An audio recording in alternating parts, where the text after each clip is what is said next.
Hi everybody, welcome to the first session. First 300 seconds, sorry. Just a quick introduction. I'm Anne, this is Hadley, and this is Sharon. And also just to say a really big thank you to Jane O'Loughlin as well, who's been helping out. Just quickly what the format of the evening is going to be. We've got 12 speakers who are going to speak for 5 minutes each. We've broken the program up into 3 sessions of 4, and there'll be a 10-minute break for you to grab another drink, have a chat with each other. We're not doing questions and answers after each bit, but you can have a chat with the presenters during the break afterwards. When we finish, which I think we're hoping to finish about when? About 8:30? About 8:30. We're going to decamp to a pub around the corner.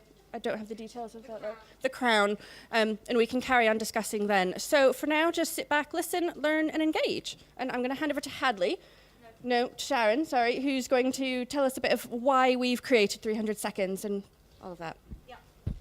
Okay, is that working? So Anne's told you a little bit about what this is and what the format is, but why are we here? It's a perennial discussion that we seem to have at all these events, is why, oh, I haven't clicked on, that doesn't help. This is a sort of typical tech event. There's 44 speakers here, and you will notice that not a single one of them is a woman. Yes, I am calling you out, Mobile App World Europe. There is actually a woman when you get to page 2, 1 of 53. Anyway, this is sort of typical tech conference, and why is it that women are invisible at conferences? And we were talking around some of the reasons why that was the case. Partly it's because people who organise events are quite lazy and will only ever ask people who've already spoken at things, which means you hear from the same people over and over again. And the other issue is that women are often perhaps reluctant to put themselves forward. Maybe they lack confidence or experience.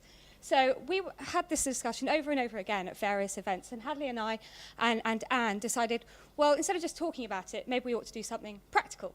So we thought, why don't we come up with an event where people can establish a track record in speaking at events, but also can we give people a way that they can gain confidence and experience so that they will put themselves forward in future?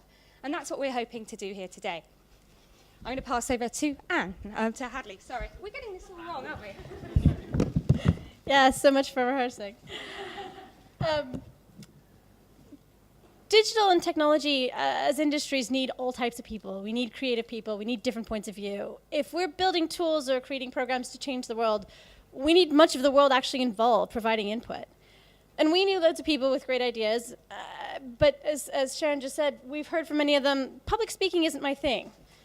Which is a problem. If we're delivering world peace, as the slide says, we need as many people as possible to help us chart the course. Our field is much stronger with the brilliance of many rather than just a few.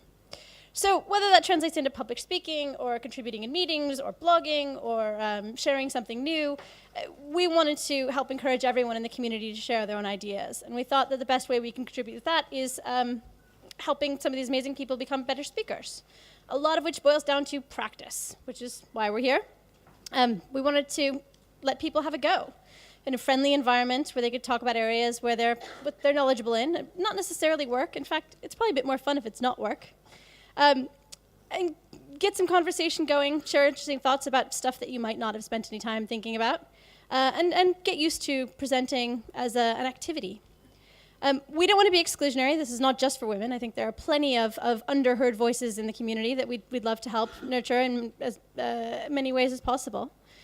And we don't know where we want to go with all of this. We're not sure where it will go. So we're hoping you'll help both by being friendly and kind and helpful to the speakers, but also by telling us where you think we should head next. What would be the next useful thing for 300 Seconds to do?